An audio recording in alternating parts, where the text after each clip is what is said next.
안녕하세요. 저는 딸이 사랑하는 예비사위를 고발하고 파혼시킨 사람입니다. 제가 나이 52살까지 살아오면서 사기를 한번 당해본 적 없어요. 그래서 뉴스나 기사에 나오는 범죄 소식을 보면 가슴이 벌렁거리긴 해도 늘 남의 일이라고만 생각했죠. 제가 한참 청춘일 때도 무서운 사람들은 나쁜 마음을 먹고도 뻔뻔하게 잘못을 모르고 그랬는데 요즘 사람들도 예전 못지않게 시겁할 만한 짓 많이 하더라고요. 저는 나쁜 짓 하려고 해도 심장이 떨려서 차마 못 그러겠던데 도대체 어떤 심리를 갖고 있으면 그리 대담할 수 있는지 모르겠어요. 사람 아무나 사귀면 안 된다는 거 이번 기회에 확실히 느꼈습니다. 이게 글로 쓰는 거랑 직접 경험하는 것이 확연히 다를 거 알지만 그래도 이론상으로나마 다들 이런 젊은이 조심하라고 공표하고 싶어서 사연을 쓰게 되었어요. 내 주변에서도 일어날 수 있는 일이니 세상 물정에 관대하신 분들 제 이야기 꼭 한번 들어보시기 바랍니다. 저에겐 아주 똑 부러지는 딸이 하나 있습니다. 그리고 작고 사랑스러운 아들까지도 제 품에 있죠. 딸이랑 그 밑에 아들은 나이 차이가 좀 있어서 딸이 직장을 다닐 때 아들은 겨우 중학생이었어요. 나이 차이가 별로 안 났다면 자주 싸웠겠지만 나이 차가 크게 벌어져 있으니 딱히 부딪힐 만한 일이 없더라고요. 오히려 아들에게 또 다른 엄마 노릇을 해줘서 제가 육아하는 데에 많은 도움을 받았었습니다. 저희 집 장녀는 저희 부부에게 자랑거리예요. 우리 딸이 얼마나 효녀냐면 자기 남동생의 용돈을 혼자 책임질 정도로 부모가 자식 때문에 고생하는 걸 싫어했고요. 그래서 하루빨리 육아지옥에서 벗어나도록 신경을 많이 써준 착한 딸입니다. 저희 부부는 딸을 키우면서 장남 10명이 부럽지 않았어요. 행동대장 우리 딸은 언제나 씩씩했고 야무져서 그런 장녀를 두고 저희가 참 많이 의지했었습니다. 조금만 모르는 걸 물어봐도 딸이 다 해결해주고 필요한 게 생기면 딸이 알아서 주문해주고 하니까 본의 아니게 딸을 저희 부부의 선생님으로 보이더라고요. 이렇듯 딸의 성격은 두말할 것 없이 착하고 싹싹했는데 뿐만 아니라 얼굴도 예쁘고 날씬해서 항상 남편이랑 제가 장녀를 두고 남주기 아깝다고 말을 많이 했어요. 결혼시키기 싫었다는 뜻이죠.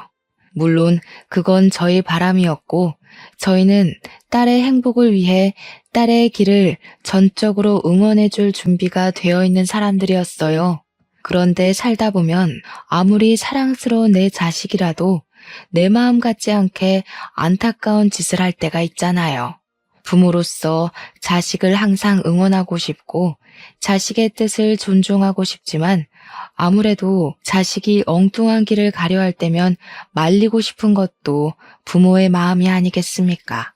그렇듯 한없이 대견스럽고 만점짜리 우리 딸에게도 유일하게 부족한 것이 있었는데요. 딸의 유일한 단점이 바로 남자 보는 눈이 없었다는 것이에요. 이게 별거 아닌 것 같아 보이지만 제 개인적인 생각으로는 남자 하나 때문에 딸의 인생이 망할 수도 있고 우리 가족 전체가 무너질 수도 있는 중대함이라고 봐요. 충분히 연결되는 영역이라고 생각되지 않습니까? 딸이 남자 보는 눈 없다는 건 그동안 저희가 딸의 연애를 간섭했다는 뜻은 아닙니다. 당연히 딸이 남자가 생겼다고 저희한테 말해줘서 알게 되었고 그게 이 사연을 쓰게 된 이유예요. 제 딸은 원래 부모님을 너무 좋아해서 자취를 하지 않던 아이입니다. 그런 딸이 직장을 가고 남자친구가 생기면서 한두 번씩 외박을 하기 시작했어요. 딴짓을 잘 안 하던 딸이 갑자기 그렇게 변하자 걱정이 돼서 전화를 하면 전화를 안 받는 경우도 덜어 있었습니다. 저희 가정에선 늘 바람직했던 딸이기에 불안했지만 그래도 딸이 하는 모든 일을 신뢰하여 크게 간섭하지 않았어요. 그저 요즘 뭐 하느라 집에 잘 안 들어오냐고 물어보면 남자친구가 생겼다는 말만 했습니다. 한창 청춘인데 남자친구 정도 생길 수 있잖아요. 딸이 연애를 해도 저희한테는 딱히 말을 안 해줬는데 그날은 말을 해주길래 그것만으로도 고맙게만 생각했었어요. 그런데 한날 딸이 결혼하고 싶은 남자가 생겼다고 하더라고요. 그 순간 딸이 지난번 남자친구가 있다고 했던 말이 떠올라서 그 남자냐고 물어봤더니 그렇다네요. 딸 얼굴이 가족과 있을 때 행복한 모습과는 또 다른 얼굴이었습니다. 표정만으로도 남자친구를 얼마나 좋아하고 있는지가 느껴졌어요. 저도 아쉽기는 했지만 유독 남편이 많이 속상해 하더라고요. 원래 딸에게 남자친구가 생기면 아빠들이 속 많이 썩지 않습니까? 그런 아빠 마음도 모르고 딸은 그저 우리에게 결혼할 남자를 소개하고 싶어 들떠 있었는데요. 언제 시간 돼? 남자친구는 지금 한창 장사 비수기라서 아무 때나 시간 가능하대. 나랑 동갑인데 훨씬 오빠 같고 듬직하다? 결혼하면 아마 직장 옮기고 남자친구랑 장사하지 않을까 싶어. 그래, 우리 딸이 선택한 남자니까 분명 좋은 사람이겠지. 엄마 아빠도 시간 언제든지 괜찮으니까 둘이서 날짜 한번 맞춰봐. 남자친구 되는 분은 뭘 좋아한다니? 이왕 식사 준비하는 거 좋아하는 걸로 해주고 싶네. 뭘 그렇게까지 대접해? 원래 그 나이에는 뭐든 다 좋아하고 잘 먹어야 될 나이야. 알레르기 있는 게 아닌 이상 편식하는 남자는 별로다. 내가 저 한우 주문해 놓을 테니까 당신은 밑반찬 몇 개만 준비해요. 남편이 순간 딸의 남자친구를 대놓고 탐탁지 않아 하는 티를 내는 걸까봐 걱정했는데 한우를 준비한다는 말에 저도 마음이 놓였고 무엇보다 딸이 신이 나서 아빠 최고 하면서 부둥켜 안고 난리가 났어요. 씁쓸해 보이던 남편은 그래도 딸이라고 보내야 하는 순간까지 사랑만 주고 싶었나 봅니다. 저랑 남편은 그렇게 아쉬운 마음을 달래면서 애써 딸의 사랑을 축하해줬어요. 아, 물론 남편이 그날 새벽에 화장실에서 우는 것 같긴 했지만 말이에요. 저희 부부는 별로 예비 사위와의 만남이 기대되진 않았습니다. 그래서 예비 사위를 만나는 날도 별로 기다리지 않았어요. 하지만 이미 잡아놓은 날은 성큼성큼 빠르게도 다가왔고 저희는 또 한 번 속상함을 달랬죠.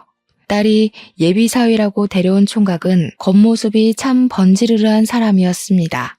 어느 집에서 큰 자식인지 우리 딸 못지않게 때깔이 고왔고 우리 딸이랑 아주 잘 어울리는 한 쌍처럼 보였어요.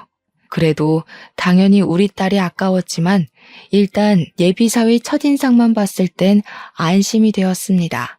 이왕 결혼하는 거 상대가 외적으로도 깔끔한 사람이면 좋잖아요. 그런데 예비사위와 본격적으로 대화를 하다 보니 수려한 외모만이 장점은 아니더라고요. 젊은 총각이 말은 또 얼마나 재미나게 하는지 저녁상 앞에서 제가 얼마나 웃었는지 몰라요. 아, 어머니께서 미인이셨구나. 어쩐지 유형이 너무 예뻐서 누굴 닮았나 했거든요. 어머니랑 정말 판박인데요. 어머니는 나이 안 먹으세요? 어쩜 피부도 30대 같으실까? 입에 바른 아부라는 걸 알지만 그래도 기분 좋은 립 서비스를 얼마나 잘하는지 같이 식사하는 내내 그 분위기에서 웃음이 떠나질 않았어요. 그 상황에 저희가 술까지 깃들였다 보니까 분위기는 무르익지 않을 수가 없었습니다. 예비사위는 식사 자리에서 내내 딸보다 제게 더 충성을 다하는 모습을 보였어요. 장인 장모한테 점수를 따고 싶어하는 예비사위의 노력이 보이는데 얼마나 하는 짓이 예뻤는지 모릅니다. 예비사위의 그런 애교가 귀여워서 한눈 팔고 있느라 제가 차마 신경 못 썼던 사람이 있었는데요. 제 옆에 있던 남편을 뒤늦게 돌아봤는데 남편 표정이 좀 안 좋더라고요. 차마 몰랐습니다. 그 뒤부터는 제가 남편을 신경 쓰느라 그 자리를 잘 즐기지 못했어요. 남편 식사 챙겨주고 말 한마디 덧붙여주고 하느라 분위기는 점점 식어갔습니다. 시간도 늦었고 그만 일어나는 게 좋을 것 같아서 자리를 정리했는데요. 그때 예비사위가 취해서 더 거침없는 건지 모르겠지만 남편과 저를 한 번씩 안아주고 돌아서더라고요. 그러면서 마지막으로 하는 말이 꼭 우리 딸이랑 결혼하고 싶다고, 장인 장모 같은 분을 부모로 모시면서 이 집 식구가 되고 싶다고 했습니다. 저는 그 마음이 좀 귀여워 보였는데 남편은 아닌 것 같더라고요. 예비사위랑 배웅하러 딸이 같이 나가자마자 남편이 뒤도 안 돌아보고 방에 가버리는 거 있죠. 저는 얼른 남편 뒤를 따라가 남편한테 슬쩍 예비사위가 마음에 안 드냐고 물어봤습니다. 그러자 침대에 앉아서 한숨만 쉬고 있던 남편이 좀 뜻밖의 얘기를 해주더라고요. 그 녀석 대체 뭐야? 어른 앞에서 너무 경우 없는 거 아니야? 당신은 못 느꼈어? 아무리 그래도 장모 되는 사람이라도 그렇지 함부로 당신 손을 덥석덥석 잡고 말이야. 그건 그냥 사람이 워낙 넉살이 좋아서 그런 것 같던데? 그 친구가 당신 손도 잘 만지더구먼. 그렇게 마음에 안 들었어? 당신은 모르지. 남자는 남자가 알아. 미인이라고 칭찬하는 것도 한두 번이지. 무슨 밥상머리 앞에서 장모 될 사람한테 말끝마다 진짜 예쁘다 곱다 이 소리야. 배때기에 기름칠하더니 눈에 뵈는 게 없나. 순간 남편의 툴툴거림이 질투처럼 느껴져서 저도 모르게 질투하냐고 물어봤어요. 질문은 제가 했는데 제가 물어도 좀 웃기다는 생각이 들더라고요. 몇십 년이나 같이 한 이불 덮고 살았는데 연애 때나 하던 질문을 묻게 될 줄은 몰랐거든요. 어쨌든 제 말에 남편도 얼굴이 벌개지면서 그런 거 아니라고, 그냥 자기는 예비사위 인상이 계속 별로였다고만 변명했습니다. 그날 남편 반응이 너무 웃겨서 배꼽 잡느라 예비사위의 특이점에 대해선 더 이상 생각을 해보지 못했어요. 다 늙은 나이에 남편과 이런 대화도 할 수 있어서 너무 신선했고, 오히려 그런 건더기를 준 예비사위가 다시 한번 더 기특하기만 했습니다. 그리고 다음날 예비사위가 딸이랑 또 우리 집에 놀러 왔을 때였어요. 근데 지난날에 남편이 예비사위 태도로 한 소리해서 그런지 그날 저도 모르게 예비사위 태도에 신경이 쏠리더라고요. 예비사위는 처음에 살갑게 행동했던 것처럼 그날도 음식하는 제 옆을 맴돌면서 이것저것 도와주려고 했는데요. 가만 보니까 남편 말대로 진짜 저를 아무렇지 않게 만지더라고요. 칼질하고 있는데 갑자기 옆에서 제 손 얘기로 물꼬를 트더니 순식간에 제 손을 잡아가며 또 칭찬을 해줬습니다. 볼 때마다 너무 신기해요, 장모님. 진짜 손만 보면 아가씨인 줄 알겠어요. 장모님만의 젊은 비결이 따로 있는 거예요? 유영이도 유독 나이에 비해 동안이잖아요. 남편 말만 아니었으면 이런 장난도 그저 예비 사위의 유쾌한 농담으로 넘겼을 텐데 희한하게 그날은 첫 대면과 기분이 달랐습니다.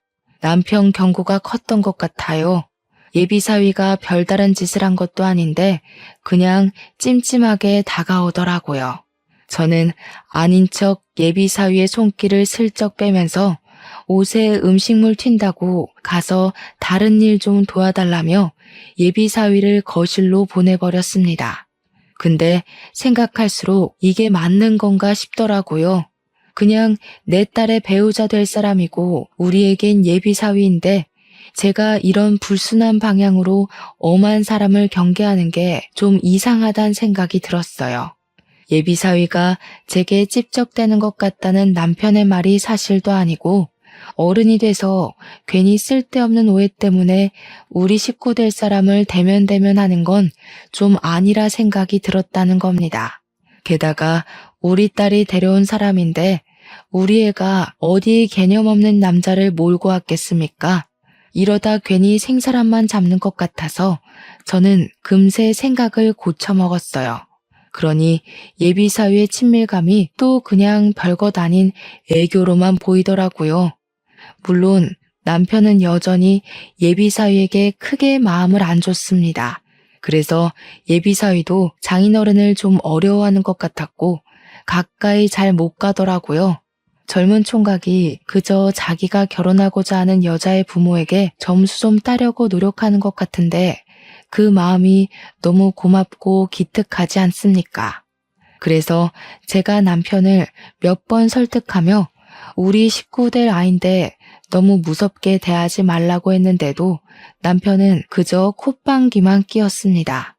그럴수록 무한할 예비 사위를 위해 제가 더 챙기는 수밖에 없었어요. 그렇다 보니 예비 사위와 자연스레 더 친해지더라고요. 근데 아무리 친하더라도 이건 제 입장에서 좀 많이 당황스러웠던 건데 예비 사위가 평소에도 딸이랑 우리 집에 자주 오긴 했거든요. 제가 요즘 애들 가치관을 잘 몰라서 그러는데 딸이 없는 예비 처갓집에도 사위가 아무렇지 않게 혼자 방문하기도 하나요? 예비 사위가 연락도 없이 우리 집을 찾아왔더라니까요. 저는 살짝 당황하고 말았습니다. 아이고, 김서방이 어쩐 일이야? 오늘 유영이 회사 워크숍 가서 없는데 연락 못 받았니? 알죠. 없는 거 알고 일부러 찾아왔어요. 장모님 심심하실까 봐요. 사실 저도 오늘 장사 쉬는 날이라 놀 사람 없기도 하고 마침 장모님 생각 나더라고요. 오늘 저랑 놀아주실 거죠? 살가워도 이렇게 살가울 수가 있나 싶었습니다. 굉장한 친화력에 깜짝 놀랐어요. 저희 집 사람들은 원래도 의심이나 경계가 많아서 누구에게 먼저 다가가는 성격이 못 되거든요. 그렇다 보니 먼저 손 내밀어주는 예비사위 성격이 고맙다가도 한편으론 좀 낯설고 부담되기도 했어요. 좋게 비유하자면 마치 주인 뒤만 졸졸 쫓아다니는 강아지 같다고나 할까요? 일단 저희 집을 찾아온 손님이니까 대접을 하는 게 맞잖아요. 그래서 얼른 들어오라고 밥은 먹었냐고 제가 예비사위를 챙겼는데요. 예비사위가 잠깐 화장실 간 사이에 남편이 저를 따로 방에 부르더니 예비사위 욕을 하기 시작했어요. 뭐 저런 놈이 다 있어? 정말 미친놈 아니야? 누가 결혼도 안 했는데 신부 쪽 집을 들락날락해. 결혼해도 오기 불편해야 되는 게 처갓집이야. 우리를 물러보는 것도 아니고 무슨 밥 먹일 생각 말고 당장 내보내. 나쁜 의도로 찾아온 거 아니잖아. 다른 집 사위들은 아예 처갓집 대문짝만 봐도 가기 싫어서 마누라랑 싸우기도 한다는데 그런 거 생각하면 우리 사위는 얼마나 기특해. 마음 좀 좋게 먹어봐요. 언제까지 이렇게 미워하려고. 이러면 우리 딸도 속상해해. 저는 흥분한 남편을 최대한 진정시켰습니다. 제 눈에는 예비 사위가 진짜 말 그대로 넉살이 좋고 우리를 좋아해줘서 적극적인 것 같았거든요. 남편의 의심을 잠재우느라 그 시간 얼마나 진땀을 뺐는지 몰라요. 그래도 남편의 흥분을 잠재우긴 했지만 마음은 돌리지 못해서 방 밖으로 끌어내진 못했습니다. 남편은 빈정이 상해 방에서만 TV를 봤어요. 어렵게 찾아온 예비사위를 다시 돌려보낼 수가 없어서 할 수 없이 제가 예비사위와 같이 시간을 보냈습니다. 예비사위가 TV 영화를 쏘겠다고 해서 제가 잔치국수를 만들고 같이 먹으면서 TV를 봤거든요. 당연히 남편 방에도 국수를 넣어줬고요. 아무튼 둘이서 한참 TV 영화에 빠져 있을 때 그 순간 제가 아들 급식 돈 넣어주는 날이라는 게 번뜩 생각이 나더라고요. 그래서 TV를 보다 말고 모바일 뱅킹에 접속을 했습니다. 얼마를 넣는지 기억이 나질 않아서 잠깐 방에 갔다가 다시 자리에 앉아서 계좌이체를 했어요. 무방비하게 비밀번호까지 드러내면서 이것저것 누르고 송금을 완료한 뒤에 휴대폰을 내려놓았는데요. 그 순간 급하게 고개를 획 돌리는 예비사위를 목격했습니다. 뭔가 쎄하더라고요. 왠지 예비사위가 제 폰을 같이 보고 있었던 것 같은 촉이 오는 겁니다. 저와 눈이 마주친 건 아니었고 예비사위가 마지막까지 눈길을 두고 있던 곳이 희한하게 제 폰 화면이었던 것 같은 느낌이 들었어요. 물론 제가 본래 의심 많은 타입이라 착각일 수도 있죠. 근데도 알게 모르게 불안감은 마음 한구석에 계속 남아 있었어요. 설마 내가 계좌이체하는 내내 보고 있었나? 고작 이 증거 없는 의심이 왜 그렇게 불길하게 다가오는 건지 그 뒤로 영화에 집중할 수 없었고 예비 사위의 살가운 대화 시도에도 표정 관리가 잘 안 되었습니다. 저는 원래 평소에 사람을 잘 믿지 않는데 유일하게 믿는 사람이 딸입니다. 제 남편도 완전히 믿지 않고 오로지 딸에게만 강력한 신임을 갖고 있을 만큼 쉽게 제 자신을 다 보여주지 못해요. 그래서 예비 사위에게도 적당한 맞대응만 해줬던 거지 그놈을 믿고 말고 할 만큼 그런 사이는 아니라고 생각했어요. 그런 상황에서 예비 사위에게 의심 먼저 들어버리니 예비 사위와 겨우 가까워진 사이가 급격히 벌어지고 말았지 뭡니까. 하지만 그럼에도 제가 어쩌지 못했던 건 예비 사위는 딸이 선택한 남자잖아요. 제 기분이 찝찝하더라도 딸보다는 제 판단이 잘못됐을 가능성이 더 크다고 보고 그냥 넘겨야만 했습니다. 그렇게 상견례를 날짜까지 잡고 저랑 남편은 상견례 때 입을 옷을 맞추기 위해 백화점을 방문했어요. 직원에게 복장을 추천받고 결제를 하기 위해 카드를 내밀었는데 직원이 카드를 긁더니 한도 부족이라고 하더라고요. 그럴 리가 없어서 다시 한번 해보라고 부탁을 했는데 계속 한도 부족이래요.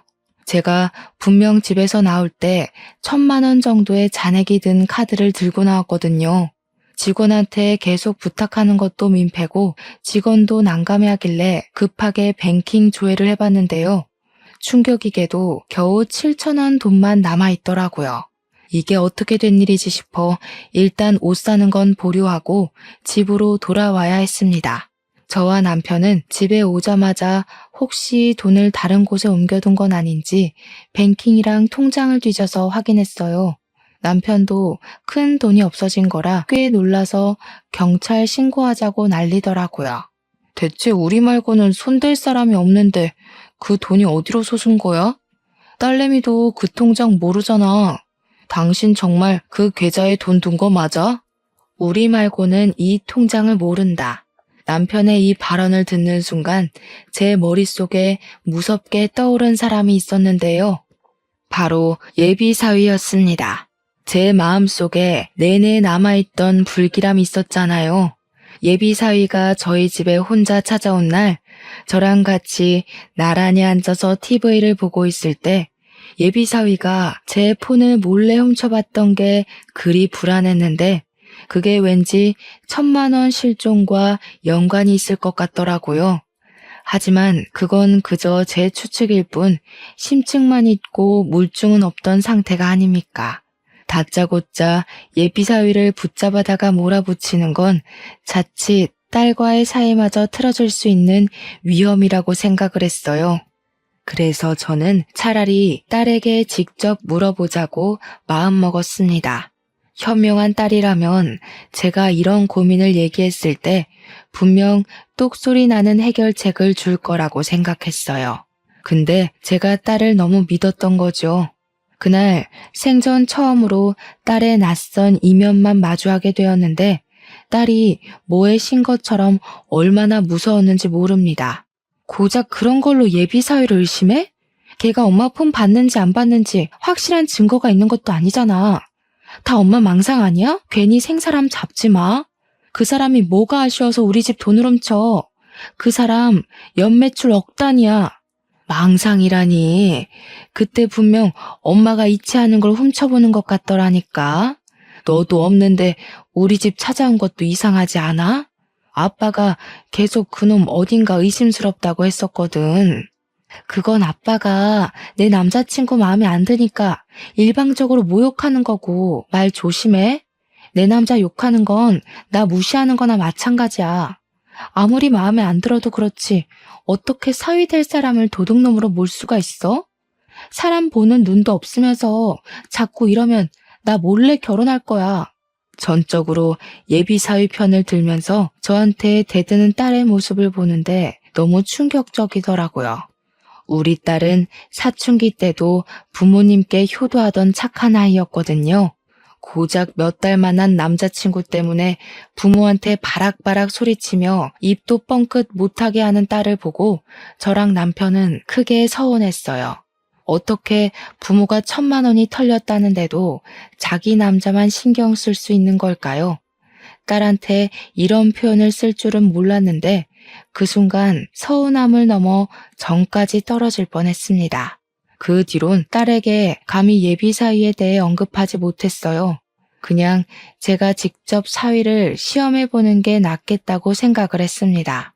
그리고 그 다음날 어김없이 우리 집을 찾아온 사위한테 저는 일부러 1,000만 원 도둑 맞은 걸 고스란히 알려주었어요. 이 일을 어쩌면 좋으니? 이렇게 큰 돈을 도난당했을 땐 어떻게 해야 되는 거야? 자네는 사장하는 사람이라 젊고 똑똑하니까 이런 일에 대해 잘 알지 않아? 자네가 경찰에 좀 신고해주라. 나는 손이 떨려서 도무지 뭐라고 말도 잘 못할 것 같아서. 네, 장모님, 일단 신고하는 게 좋겠어요. 어떡해요. 진짜 놀라셨겠어요. 우선 저한테 맡겨주세요. 제가 알아서 신고 접수할게요. 저는 예비 사위한테 신고를 부탁하면서 일부러 표정을 살피려고 했습니다. 직접 신고를 부탁했던 것도 일종의 미끼였어요. 예비 사위가 훔친 게 맞다면 당연히 경찰에 신고를 안 할 거라고 생각했거든요. 그리고 그 다음날 제가 따로 경찰서에 전화해서 어제자로 신고 들어온 게 있냐고 물어봤습니다.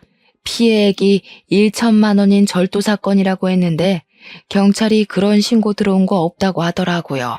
이건 빼도 박도 못하는 증거이다 싶어서 저는 이 통화 내용을 퇴근하고 온 딸에게 들려줬어요. 딸이 처음에는 제가 또 예비 사위를 의심하는 것 같자 성질을 내려고 했습니다. 그런데 제가 들려주는 통화 녹음을 다 듣더니 살짝 당황한 얼굴이더라고요. 이것 봐라. 내가 분명 그놈한테 신고해달라고 했고 그놈도 신고했다고 했잖아. 너도 그 자리에서 들었으니 알 거 아니야. 근데 왜 신고 접수가 안 됐냐고. 이래도 김서방이 안 수상해? 오해한 거겠지. 경찰들이 신고를 한두 건 받는 것도 아닌데 경찰 실수로 누락됐을 수도 있는 거잖아. 그냥 내가 다시 신고할게. 만약 남자친구 짓 아니면 엄마 아빠 가만 안 둬? 나 집 나갈 거야. 딸의 발언은 여전히 예비 사위를 믿고 있었고 서운했지만 그래도 딸이 처음보다는 흔들리는 태도를 보여줘서 그것만으로도 일단 안심을 했습니다. 하지만 이러고 딸이 예비 사위한테 냅다 얘기해버릴지 어떻게 합니까? 제가 유일하게 딸만은 뭘 하든 다 믿어줬는데 이젠 딸까지도 못 믿는 지경이 돼버렸네요. 어쨌든 이제 남자의 눈이 멀어 상황 분간 못하는 딸도 못 믿겠기에 딸한테는 고분고분 알겠다고 기다리고 있겠다고 대답한 뒤 제가 따로 전화해서 직접 신고를 했습니다. 그리고 3일 뒤였어요. 딸이 동생한테 쓰라고 400만 원을 넣어둔 통장이 있는데요. 딸이 한날 돈을 입금하려고 ATM 기기를 찾았다가 그 안에 400만 원이 없어졌다는 걸 알았고 다급히 집에 와서 따진 적이 있었습니다. 그 통장은 당연히 딸이 들고 있는 데다가 카드는 딸 하나, 우리 부부 하나 이렇게 2개로 나눠 갖고 있었어요. 그러니 딸이 우리를 의심할 수밖에 없는 상황이었죠. 우리가 안 했다는 증거를 당장 댈 수 없지만 우리는 아니거든요. 아무리 봐도 그것마저 사위짓 같더라고요. 제가 뱅킹 비밀번호까지 훔쳐보면서 1,000만 원을 빼갔던 강 큰 놈이 400만 원이라고 못 훔치겠습니까? 그래서 제가 딸한테 또 한 번 사위짓이 아니냐고 의심을 해봤어요. 딸이랑 관계가 완전히 틀어질지도 모른다는 각오까지 해야 했지만 설령 그렇게 된다고 하더라도 딸이 그 수상쩍은 예비 사위와의 결혼을 포기하길 바랬습니다. 그런데 의외로 이번엔 딸의 반응이 좀 다르더라고요. 제 말에 기분 나빠하기는커녕 뭔가 생각을 하는 듯 잠자코 머리만 굴리고 있었습니다. 그러다 딸이 하는 소리가 안 그래도 그 통장의 존재를 사위가 알고 있다고 하더라고요. 그리곤 지갑에 카드를 찾아봐야겠다며 잠깐 자리를 떴는데 지갑 확인한 딸이 카드 위치가 달라져 있는 걸 확인했고 그제야 딸도 사위를 의심하기 시작했습니다. 딸은 확실히 하기 위해서 하루 뒤 예비 사위 차의 블랙박스에 있던 칩을 몰래 들고 와 확인까지 했어요. 저희 식구가 같이 블랙박스를 확인했는데 사위가 뜬금없이 잘 가지도 않는 편의점을 들린 정황이 발견되었습니다. 저랑 남편은 그걸 보고도 아무런 포착을 하지 못했으나 사위를 잘 아는 딸의 입장은 달랐어요. 딸이 놀라면서 말을 하길 사위는 평소 담배도 피우지 않아서 편의점 같은 데를 잘 안 간다고 하더라고요. 딸의 말을 들으니 확실히 예비 사위의 동선이 이상하긴 했습니다. 딸은 단순히 예비 사위의 편의점 방문만으로 의심을 끝내지 않고 돈이 빠져나간 일자와 편의점 간 일자를 비교를 하여 비슷한 시간에 일이 일어났다는 것까지 알아냈어요. 이것이 진짜 반박 못할 증거였습니다. 큰 돈을 잃어버린 거라 못 찾으면 어쩌나 했는데 범인을 우리가 알고 있으니 신고만 하면 될 일이었어요. 저랑 남편은 크게 안심하면서 딸한테 고생했다고 알아봐줘서 고맙단 말을 잊지 않았습니다. 그러니 딸이 묵묵하게 고개만 숙이고 있고 저희 말에 답을 못하더라고요. 혹시 예비 사위의 실체에 충격이 심한 건가 걱정이 되어서 딸 앞으로 몸을 낮췄더니 딸 눈시울이 울긋불긋한 게 보였습니다. 왜 그래 딸? 엄마 아빠가 너무 다그쳐서 그래? 엄마 아빠도 웬만하면 딸이 사랑하는 남자 보듬으려고 했어. 근데 도무지 내 귀한 딸을 그런 찝찝한 놈한테 보내면 안 될 것 같더라고. 그런 게 아니야. 미안해. 엄마 아빠가 괜한 소리 하는 거 아니었을 텐데 내가 남자 하나에 미쳐서 정신을 못 차렸어. 못 믿어줘서 미안해. 내가 잘못한 거니까 내가 그 자식 해결할게. 피해줘서 진짜 미안해. 딸은 충격이 컸는지 눈물까지 보였습니다. 그 속상한 마음을 알 것 같아서 저랑 남편이 딸을 많이 위로해줬어요. 저희도 딸에게 실망하긴 했지만 그래도 우리 자식이잖아요. 이렇게 사죄하며 오는 건 저희가 원했던 게 아니었습니다. 딸은 드디어 예비 사위와 갈라서야겠다는 마음을 단단히 먹었는데요. 자기는 예비 사위를 끝까지 믿어주었는데 그만큼 뒤통수도 크게 맞은 느낌인가 보더라고요. 많이 화가 나서는 그냥 이대로 경찰에 신고하고 싶진 않아 했습니다. 딸이 무슨 큰 사고라도 칠까봐 남편은 웬만하면 설득해서 법의 심판을 받게 하자고 했는데 저는 딸의 입장을 존중해주고 싶었어요. 그래서 딸에게 뭘 하든 네가 다치지 않는 선에서 코를 납작하게 눌러주라며 응원했습니다. 그 뒤로 딸이 예비 사위를 데리고 집에 올 때마다 돈 얘기를 자꾸 했어요. 예비 사위가 충분히 숨막힌다고 느낄 수 있을 정도로 집요하게 도난당한 돈에 대해서 토론하는 시간을 만들었습니다. 우리 집 식구들이 몇 번 그렇게 찔러봤기 때문인지 사위가 어느 순간 눈치가 보였는지 갑자기 저희 집 오는 발길을 끊더군요. 저희는 1,400만 원을 훔쳐간 사위놈을 어떻게 처단할까만 머리 맞대고 고민을 했어요. 그래서 딸이 생각한 방법이 있는데 좀 추접스럽습니다. 우리도 우리지만 특히나 딸이 사위를 용서 못하겠다고 최대한 추접스럽게 벌을 주고 싶다 그랬거든요. 우습게도 때마침 TV에 변비약이 방영되고 있었는데요. 그 순간 딸이 설사하기 좋겠다고 소리치더라고요.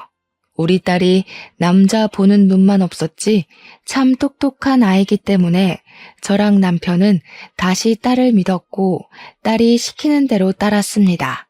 그리고 우리는 예비 사위를 다시 집으로 불러들여야 됐어요.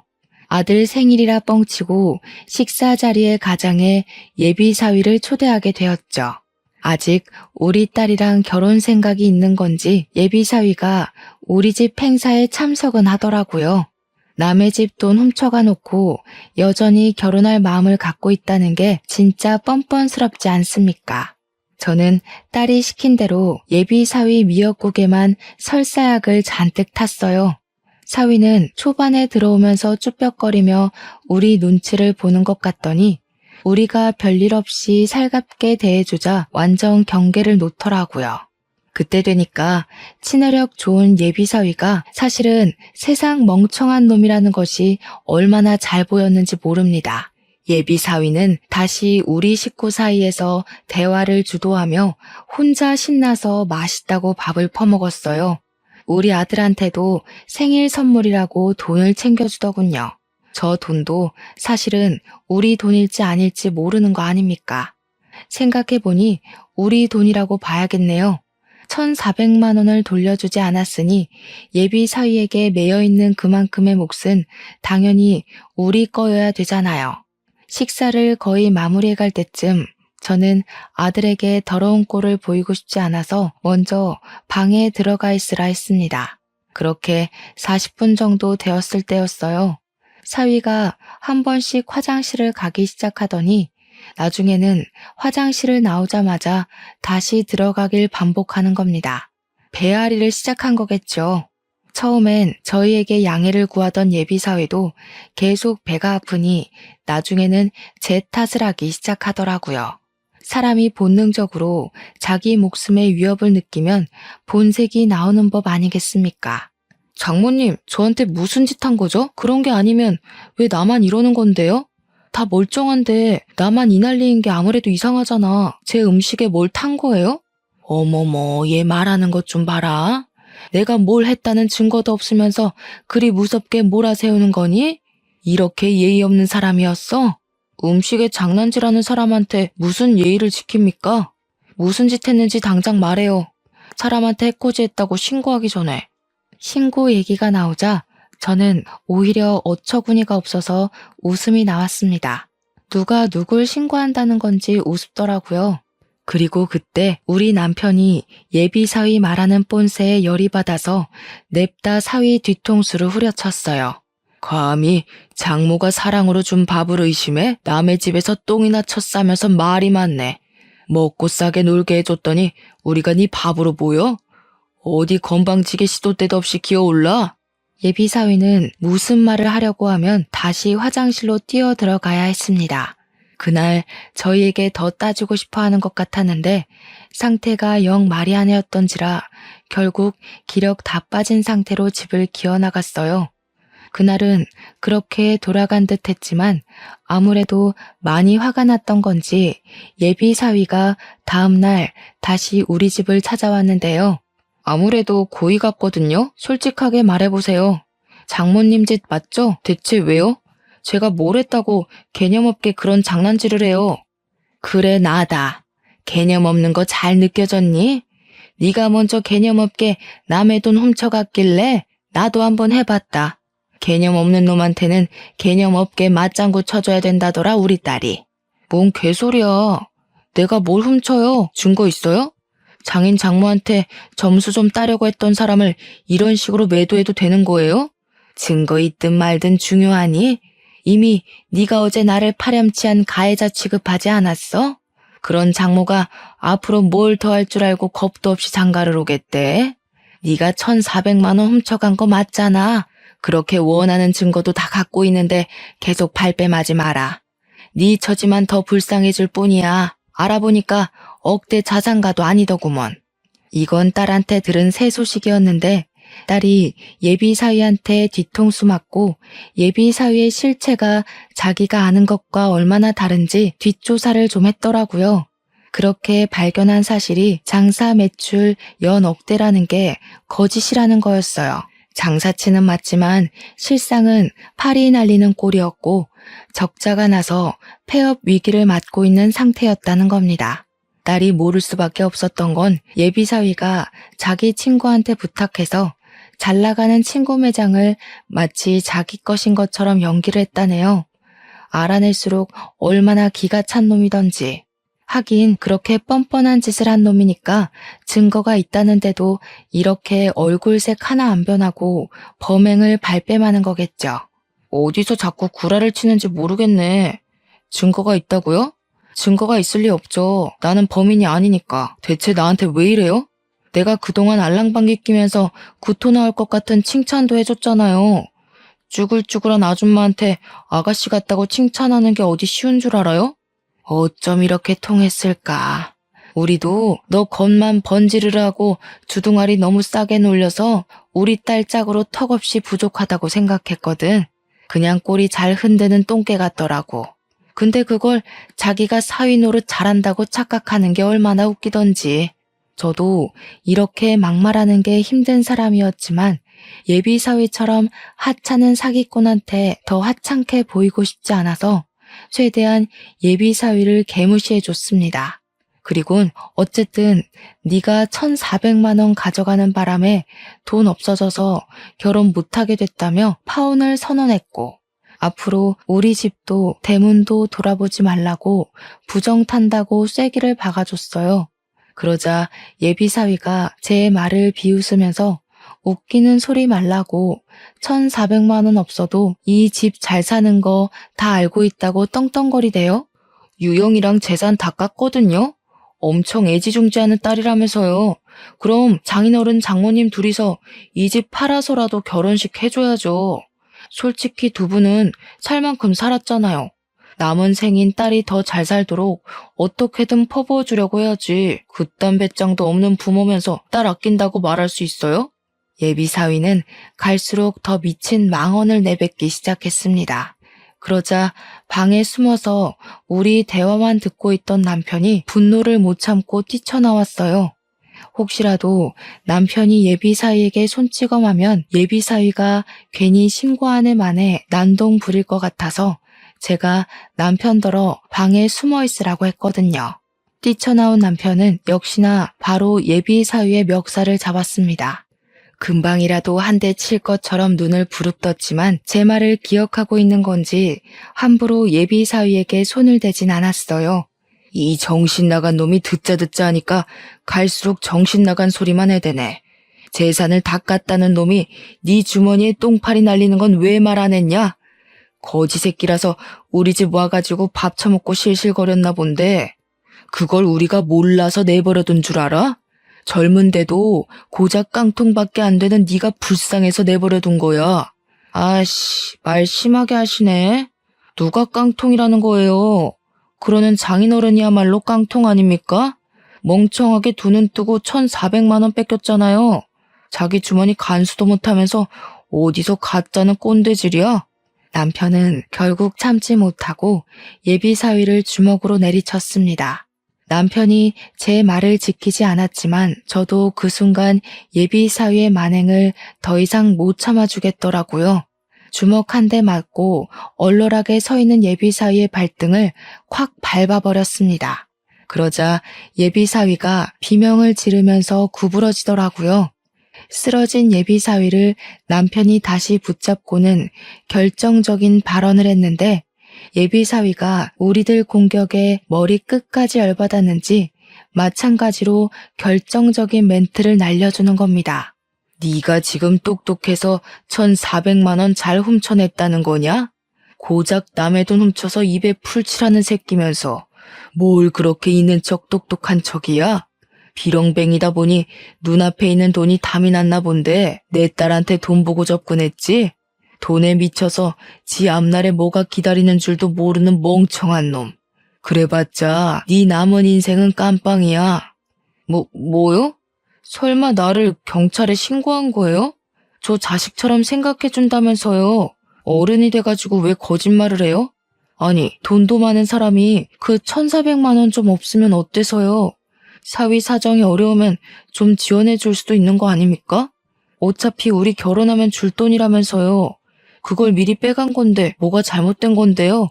흥분한 사위는 남편이 미끼를 던진 줄도 모르고 스스로 자백을 해버렸습니다. 예비 사위가 명확하게 자백까지 해줄 줄은 몰랐는데 잘 됐다 싶더라고요. 그 순간 타이밍 좋게 경찰이 우리 집을 방문했습니다.